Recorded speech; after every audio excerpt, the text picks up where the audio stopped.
are Locked On Spurs, your daily San Antonio Spurs podcast. Part of the Locked On Podcast Network, your team every day. Welcome back to Locked On Spurs right here on the Locked On NBA Network. I'm your host, Jeff Garcia, Spurs writer for Ken's 5 San Antonio. Glad you're back tuning in. Hope you had a great 4th of July Monday, hopefully 4th of July weekend. So, time to get back at it right here at Locked On Spurs. It's been a while since the trade went down. The trade hurt all across Spurs land. Dejounte Murray is no longer wearing silver and black. But we haven't got the pulse of the fan base yet. And normally when I have fan episodes, I bring in just one fan. But because so much has happened between Lonnie Walker, Dejounte Murray, roster moves, draft picks, so on and so much more is going on, I needed two fans. So this is going to be a very unique Spurs fan episode, Locked On Spurs fan episode for you to enjoy. He is back, everybody. Zack Escamilla. He is the veteran of these fan episodes. Zack, welcome back to Locked On Spurs. Always a pleasure, Jeff. I know you're chomping at the bit to get some stuff off your chest. I know you're itching for it. Mm-hmm. See, he's getting ready. He's getting ready, everybody. I can hear his mouse clicking. He's getting his notes all sorted out. Everything's good to go.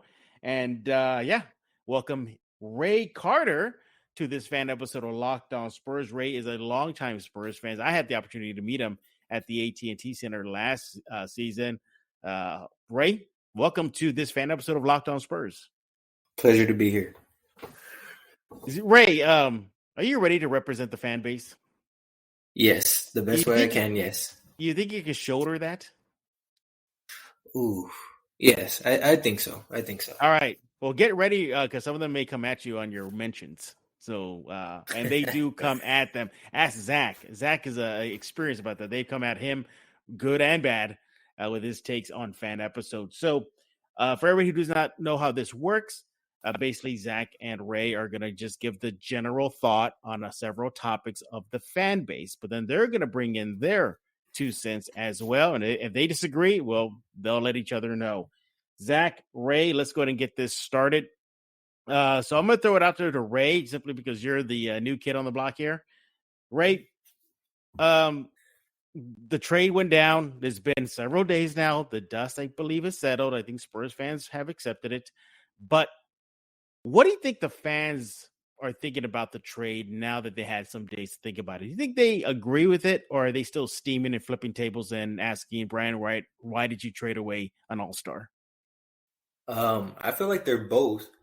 I've been saying lately that, it's hard that they traded Dejounte, but they also didn't like the fact that they really didn't need to trade him. Brian Wright said himself they weren't planning on trading him this offseason. So I feel like they're still mad, but there's also some that, okay, we get future picks for this team in the future. I know they're trying to target somebody next offseason in the draft.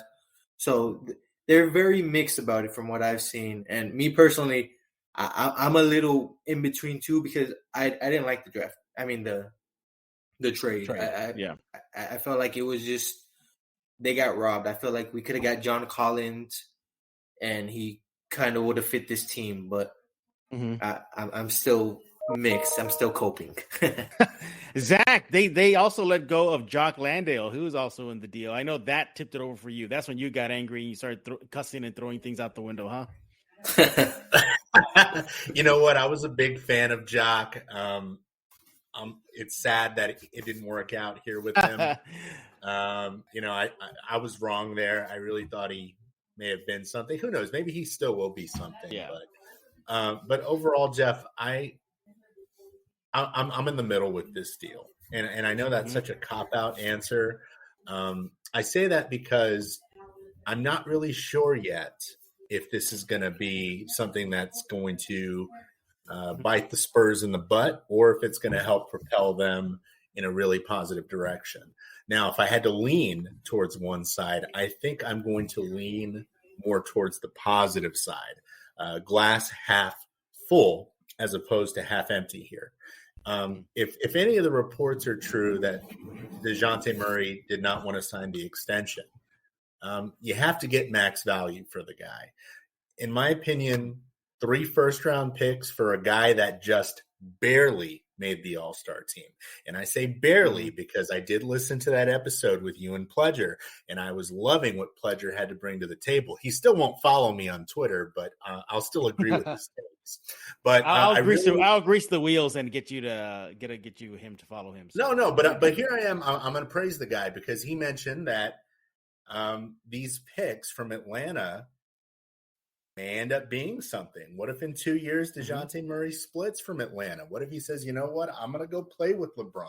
Or maybe I want to go be the man in LA. Maybe LeBron retires. Maybe he wants to go to New York. Maybe he doesn't want to be in Atlanta.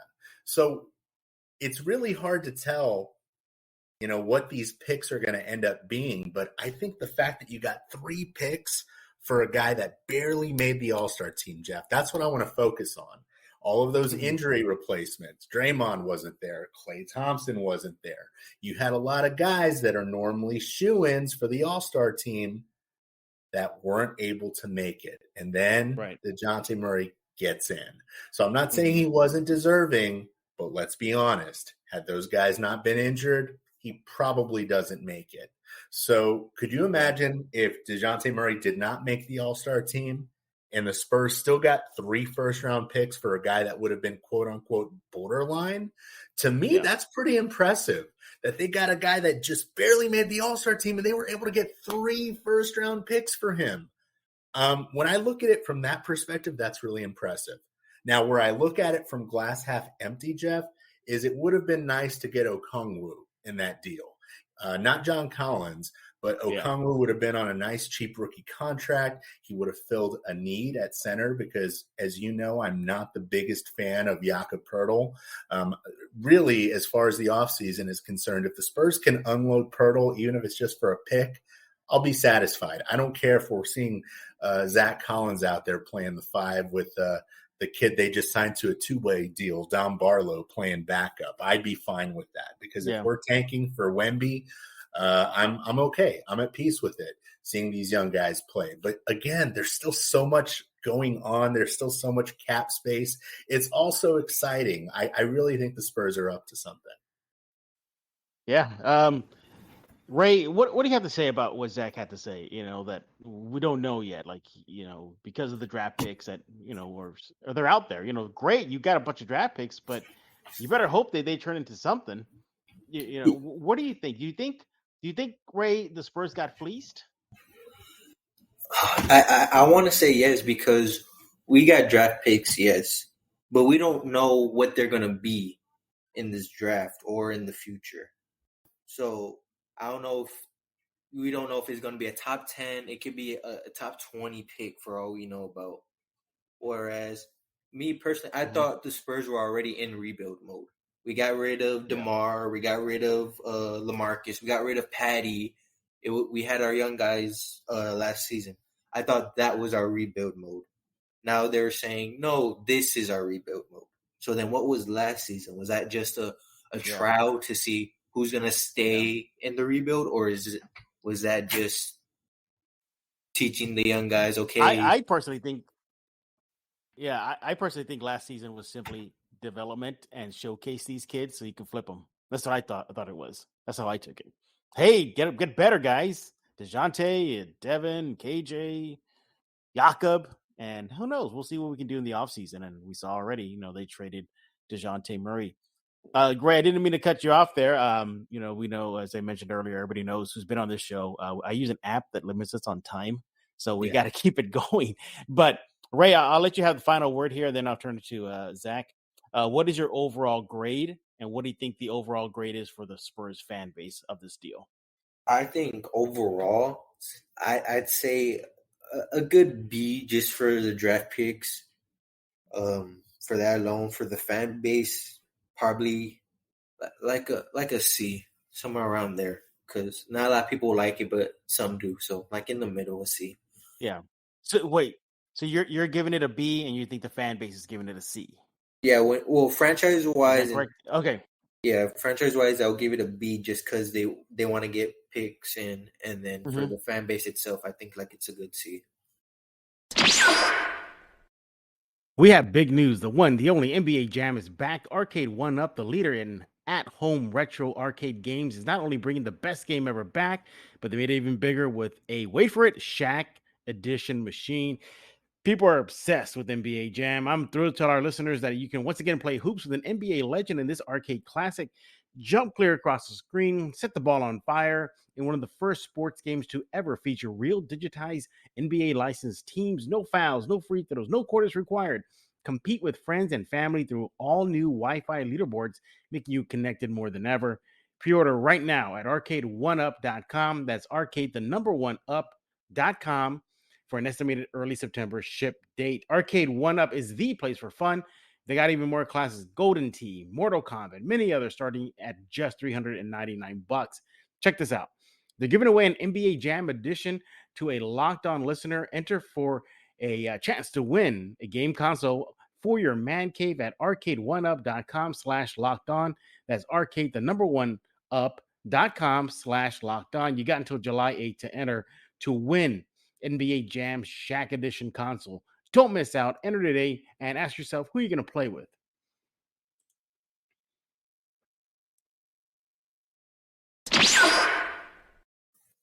What about you, Zach? What is your grade?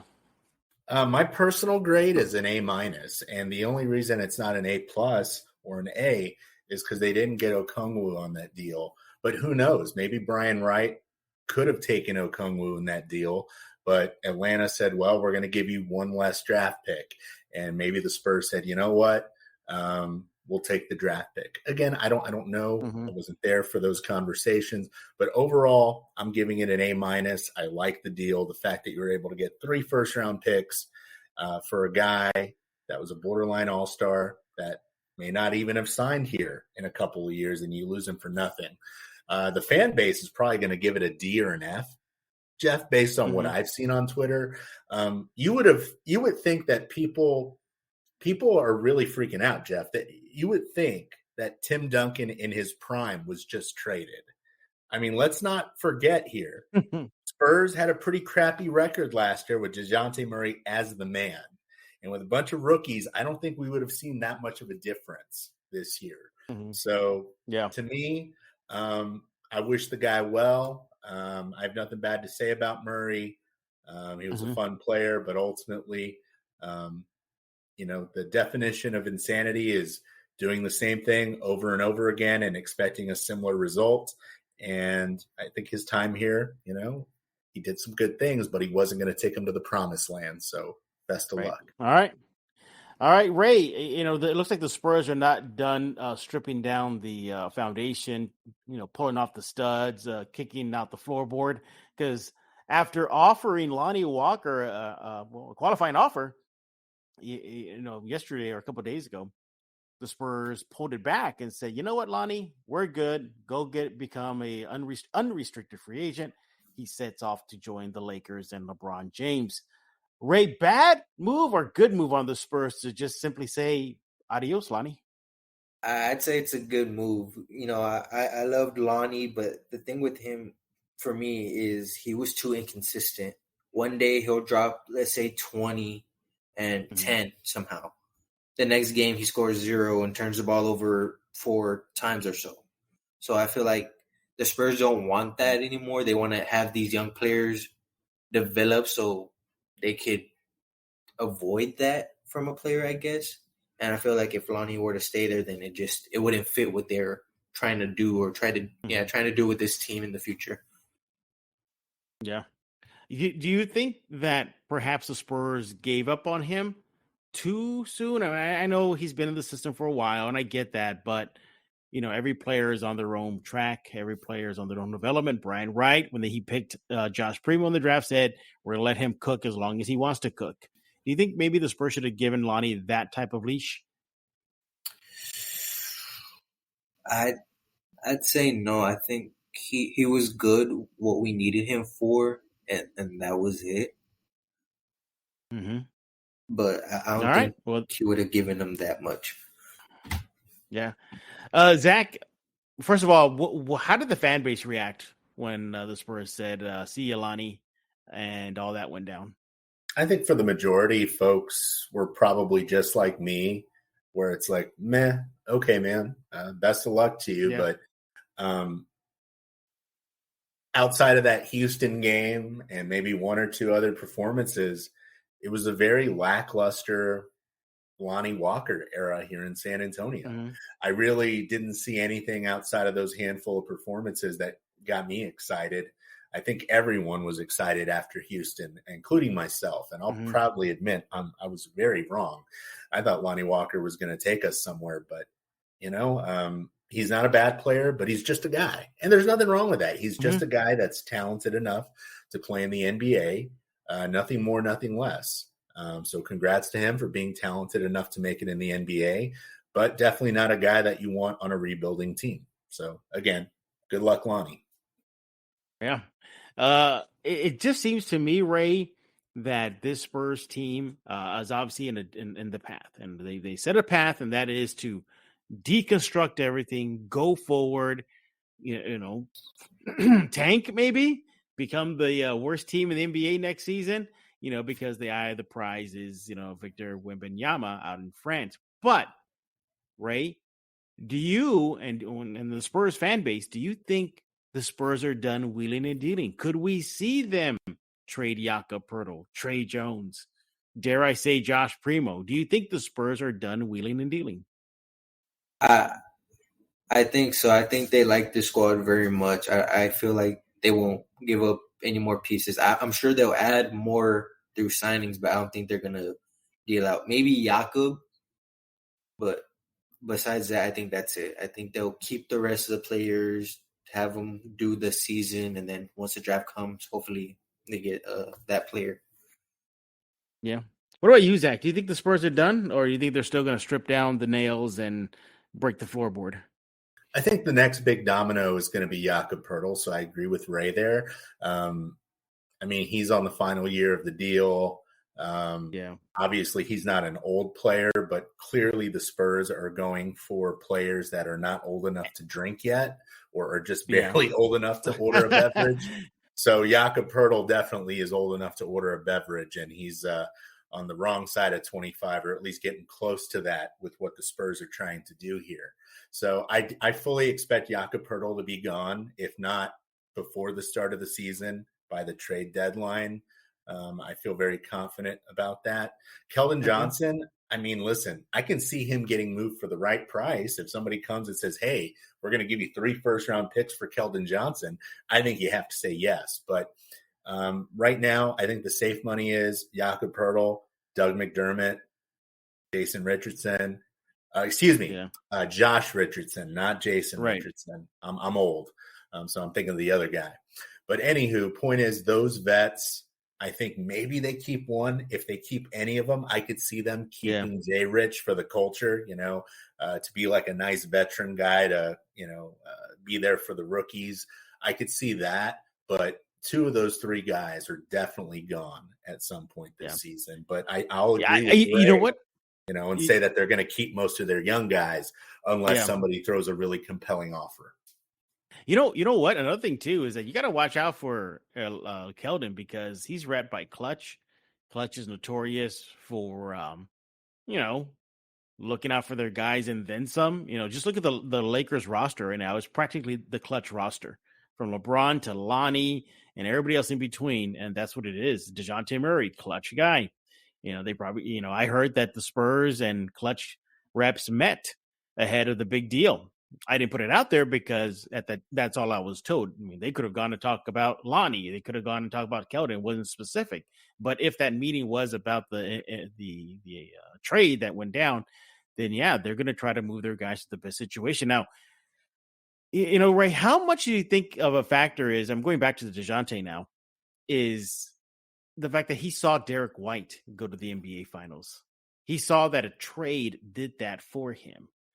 Now, Dejounte, after the Warriors won, went on social media and was announcing left and right, I want to win a championship. I need one now. I guess my question is this a ripple effect we're going to see with perhaps Keldon, maybe even Devin Vassell, that they have to know right now that they're in a rebuilding franchise, and that when their contracts are up, they might say, you know what, San Antonio, peace out. I want to go elsewhere. Let's talk about Built Bar. Built Bar, they got a new flavor, the chocolate brownie chunk puff.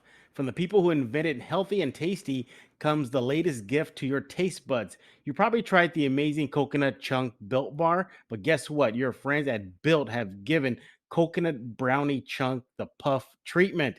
That's right, coconut brownie chunk puff Built Bar flavor for you to love in a deliciously chewy marshmallow covered in 100% real chocolate and is a fluffy cloud of coconut brownie goodness. Like, hey, stop drooling. Okay, listen up. They're gonna not only are they good for you, they low calorie, low sugar, high protein, all delicious. Coconut brownie chunk puffs are only here for a limited time. So go to built.com to make your order right now and make sure you don't miss out. They're going fast because they taste amazing. All built bars are made with collagen protein, which enters your body more efficiently and provides tons of health benefits. Eat something that tastes good and is good for you. The best part about Built Puffs is, of course, they taste amazing, but you can also enjoy them guilt-free because they're actually good for you. They're the perfect treat, perfect when you have a craving. You just satisfy that sweet tooth, or you need a quick, healthy snack. They're an excellent source of protein. Delicious coconut-rich, sweet brownie, creamy marshmallow. Stop fantasizing. Go to built.com right now. Order your box of coconut brownie chunk Built Puffs right now. Go to built.com, use promo code LOCK15 for 15% off your order. Promo code LOCK15. I don't think so. I think they want to stay with this team to get to that point.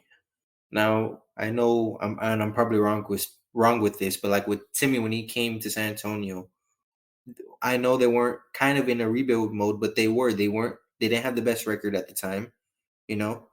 They were still trying to find their way. And I feel like with this team, they want to do that too. They want to mimic drafting a great player, do the draft, getting whoever to get up to that point of winning a championship here in San Antonio. Zach, do you think fans are already kind of biting their fingers about that possibility that KJ and Vassell maybe, you know what? Yeah, we're dipping. We don't want to be a part of a rebuild. I think maybe some are, but I've said this before on Twitter. I like Keldon Johnson, I do, but he's clearly undersized to play the 4 position. Enter Jeremy Sohan, which I really hope he gets the opportunity to get the bulk of those minutes, especially now that it's a rebuild. I mean, why send the kid to Austin? Yeah, exactly. But with that being said, with Keldon, can he play the 3 consistently? Can he drop the LBs to be a little bit quicker, to stay with some of those other wing players? Maybe. But ultimately, he's a little bit too much of a bull in a china shop, if you ask me. At times it's just like, okay, dude, you're going to the basket, you're driving, you're trying to get a foul called. It's like, you're not James Harden, man. You're not going to get those calls. So for me, yeah, he did do some things with his 3-point shot. He's a solid player, but is he somebody that I would lose sleep over if the Spurs traded him? No. I think Vassell has a higher ceiling in terms of an overall game, what he can bring to the table. But I mean, Vassell's going into his second, third year now. I mean, if you're going to start making demands like trade me, I want to go win. It's like, well, show us something. Go out there. Yeah. Here's your chance to be the man. Up your stock. And the same thing goes for Keldon. It's like, all right, dude, if you are the players that you believe you are to be making those kind of demands, show it. Go out there and help get some wins. Yeah. Well, let's get Ray's thoughts on this. Ray, I want to ask you: do you think the fan base would be up in arms if the Spurs were to say, you know what, we really want to rebuild, big capital letters? Any takers for KJ or Vassell? I mean, they just went through this with Dejounte Murray. Do you think Spurs fans would have a similar reaction, or kind of like, all right, do what you got to do, San Antonio? I think they'd be mixed again too. I like KJ a lot. I think he's a good, solid player for this team. He's done great for the community and whatnot. But again, I feel like it would be the same with Dejounte. I feel like some would like it, because obviously the draft, the pick, so they're gonna want that more. But then some are gonna be like, well, he could have helped this young team. Right. Zack was saying He has a great 3-point. Well, he's working on the three. He could get to the basket. He's not going to get the call. But, like, on the offensive side, he could get you points and whatnot. And I feel like that's what this team needs right now is a scorer. Yeah, you got Vassell and Primo, but KJ's another option too, in my opinion. Mm-hmm. He is Zack Escamilla. He is Ray Carter. You are listening to a fan episode, or should I say fans, plural, episode of Locked On Spurs. And we're just here talking about some big topics that we believe that are on the lips of Spurs fans right now, at least in the back of their head, is kind of a now what? Like, now what is going to happen now? Let's go to talk about that, the now what. Ray, I'll start with you again. So the Spurs just lost their starting point guard. They lost their backup center, Jack Landale. They lost their sixth man, Lonnie Walker. Do you believe? Let's start off with the fact that there's a vacant point guard spot. Do you believe, and do you think the fans believe that either Trey Jones, Josh Primo, or maybe somebody else on the roster can man that point guard spot right now, or you think the team should go seek out another point guard? Oh, that's a good question. I'd personally say seek out another point guard. This team is good, but I don't think Jones or Primo's ready yet. Maybe Jones. I'm thinking about it. Maybe Jones can, because obviously what he did last season, when Dejounte wasn't there. Yeah, that second half of the season. Yeah, that second half of the season, he took off. Yeah, I mean, it was pretty impressive. Yeah, but to do that every game, though, that's the thing. Can he do it? Can he do it throughout the season? Because remember, he was coming off the bench with Dejounte starting. So I'd personally seek out a younger point guard. I know Colin Sexton's still available. I haven't checked anything that said otherwise. I'd say bring him in. He's a great, solid player. He would kind of fit this team in the rebuilding phase. So I'd look after him. Zack, now what? Again, they lost their starting point guard. Should they go seek somebody out, or just tank away, baby, and Josh Primo, here are the keys to the car? Well, see, that's the thing, Jeff. Here's where, are we 100% sure the Spurs are going to tank? And I say that, I'm not trying to be cheeky here, but the fact of the matter is DeAndre Ayton's still available. As Ray just mentioned, Colin Sexton is still available. I mean, let's just say the Spurs pull fast one and they get those two guys. You had Ayton, Sexton, Vassell, Johnson, Primo, Sohan, and they keep some of those vets like McDermott, Richardson, Pirtle. I mean, the team gets interesting real quick if you add those two guys. I'm not saying they're a title contender, but they're definitely a playoff, contender to at least, maybe get past the play-in. So it's going to be really interesting to see what the Spurs really do. Now, that's if they're in compete mode. If they really want to go out and get a Sexton or an Ayton, that automatically becomes an interesting team. But if they say, you know what, tank baby tank, Josh Primo's your guy. I mean, they said last year, Jeff, I remember you reported on this. They wanted Primo to be the primary ball handler, and that's why they sent him to Austin, because they wanted him to get those opportunities. Here I was thinking he was going to be more of a 2 or a 3, but when you say primary ball handler, and I know it's positionless basketball now, you think point guard. So I think the Spurs were kind of prepping for this day, if and when Dejounte Murray would want to leave, or maybe they had to trade him. Because remember, we all thought, what the hell's Josh Primo? Another guard? What? But now it kind of makes sense. And it makes even more sense taking Malachi Branham and Blake Wesley, some combo guards, more so Wesley there. They were preparing for this. So it really just depends. If the Spurs are going to go full tank, it's Primo, baby. If they want to get interesting, they'll go get a guy like Sexton. There you have it. Obviously that's something to keep an eye on. I think the Spurs are likely to put that point guard spot in focus, Ray, because, they need a guy there. If they go with Primo, great. Let him get his burn. Let him get him experience.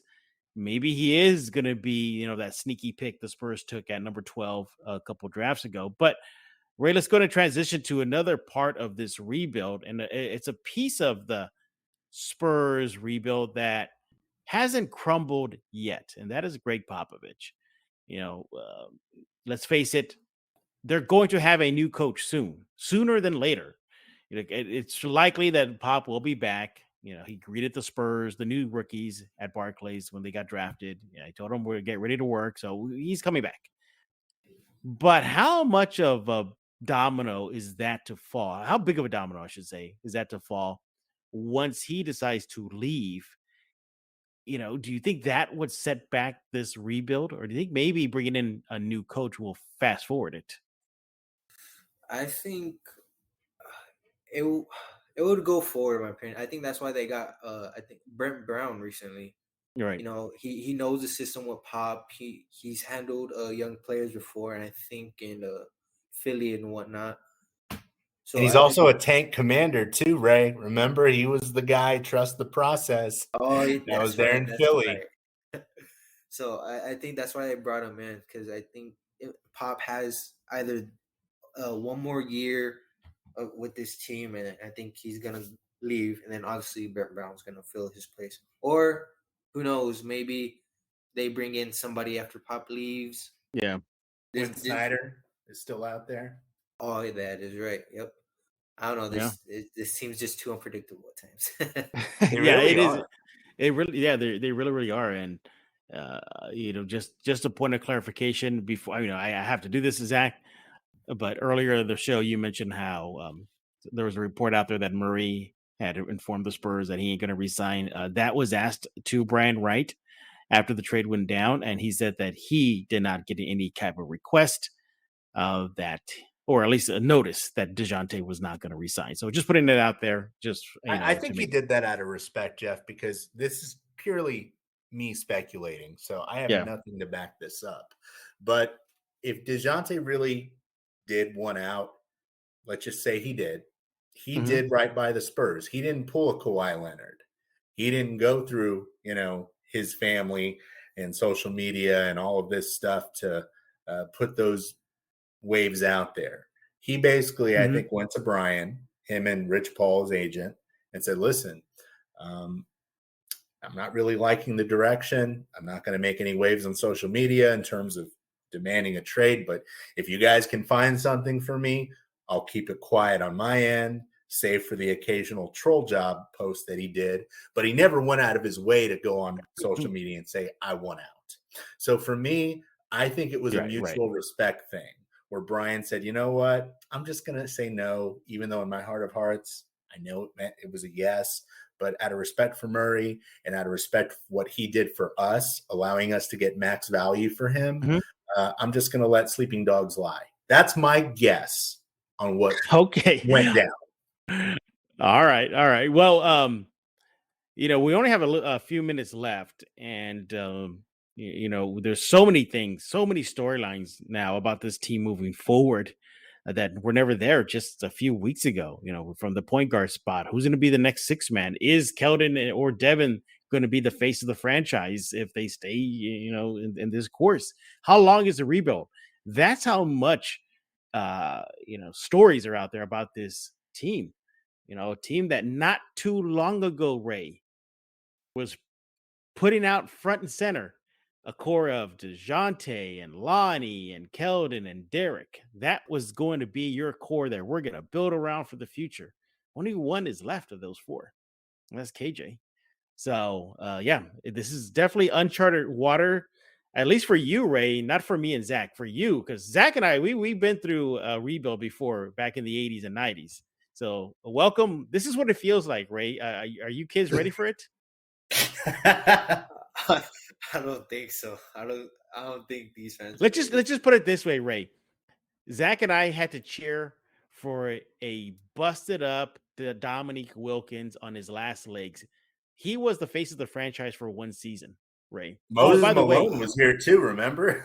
Moses Malone in his last legs, whatever ounce of gas he had left in the tank, was a big piece of this team. Vinny the Microwave Johnson came to San Antonio. That's how bad it was, Ray. And these guys were all like in their last legs.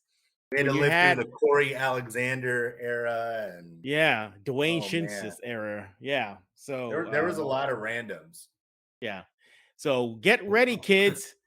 get ready, kids. It's going to be a fun ride. Lucky for me and Zach, we've been through this, so we know that it just takes patience. But you're all we're going to have not to be scared. patient. It'll be Yeah. okay. All right, so we just got about 10 minutes left.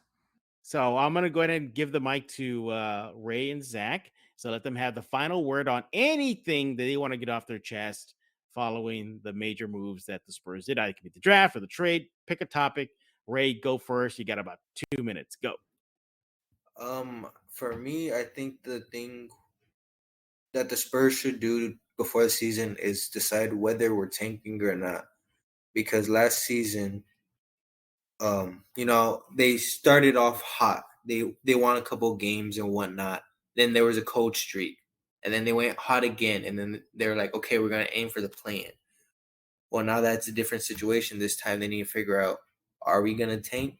Because you can't start losing games, then winning, and then somehow try to make the play-in. Like, they need to figure out what they're doing, because if they just go through the season doing whatever, then it's not going to work for them, and the Dejounte trade's not going to work out. Right. That's Ray's last thoughts on this fan episode. Zach, your turn. You got 2 minutes. Go. Okay, I just think that the draft was really telling of what this organization is ultimately trying to do, and they're trying to build a group of really young guys that can grow together and learn how to play as a team. Seeing that camaraderie between Jeremy Sohan, Blake Wesley, and Malachi Branham, to me, that was really awesome. Just how they all sort of had some sort of history together. It seemed like they, just from the outside looking in, like they were all really good friends. They were already gelling as rookies together on draft night. So to me, that's something really encouraging to see. And who knows? We don't have a crystal ball, Jeff, right? We don't know. What let's just say those three rookies set the world on fire. Let's say they're awesome.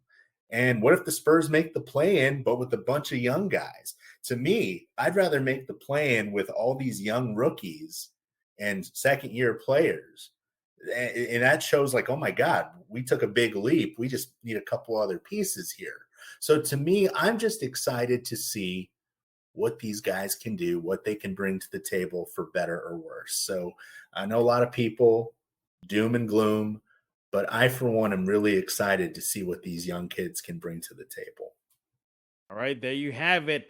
Zack Escamilla, Ray Carter, right here on this fan episode of Locked On Spurs. Ray, tell everybody how they can chat with you on social media and get ready. They're probably going to have a few things to say, which you had to say on this episode of Locked On Spurs. Well, I can't wait to talk with them. You can find me on Twitter at rraving. That's RREYVING. And it's the same handle on Instagram. Sorry, at RREYVING. Yep. Make sure to give Ray a follow. Good follow. Knows his Spurs stuff. And definitely likes to talk some geek and nerd stuff with me and Zach on occasion. Make sure to follow Ray. Zach, your turn. Zach, every time you're on, everybody loves it that you're on. I mean, that's I know, but I never get any follows though. It's like people like to hear what I say. Yeah. But then they're like, I don't want to follow this, you know what? he can get the heck out of here. Which, yeah, Ray. Cool. Ray. Every time Zach comes on, he gets like everybody. Oh, we love Zach. Bring him back on Locked On Spurs, and they don't give him any shine. Ray, help out, Ray. I'll follow you right now. Okay. I'll follow you. All right, there you go. You like just got one. You just got. Zach, tell everybody they can follow you because you're desperately crying for followers right now. At Get Back Zack, and that Zack with a ZAK. Even though my actual Twitter handle is just my name spelled a bunch of different ways, because again, with Zack you can spell it so many different ways, but it's ZAK on the @ Yeah. Get ready, Spurs fans. As of right now, this recording, it looks like it's going to be a very, very long season. But luckily for you, Zach, Ray will chat with you and take you through this rebuild. Make sure to give them a follow. They told you how you can follow them. My turn. Make sure to subscribe to Locked On Spurs wherever you get your favorite podcast: Google Play, Stitcher, iTunes, now on YouTube. And make Locked On Hawks your second listen right now, because they're beaming right now about getting over, quote unquote, the Spurs. So go check out what Locked On Hawks are talking about now. In that 2 they years, they're acquired. going to be regretting it, Jeff. That's my prediction. Oh, they're popping their collars, Zach. They're popping their collars right now. So we'll see. We'll They're not see. gonna do anything. I predict one of these picks that they sent to San Antonio is going to bite them in the butt. And they're going to be like, For sure. that Charlotte one's going to be great with the Miles Bridges situation. Oh, Charlotte's yeah. not going to be that great a team. I'm telling you right now. Exactly. So yeah, make sure to subscribe to Locked On Spurs and follow me on Twitter at Jeff G Spurs Zone. So for Ray Carter and Zack Escamilla, I am Jeff Garcia. We're going to put a lock on this episode of Locked On Spurs.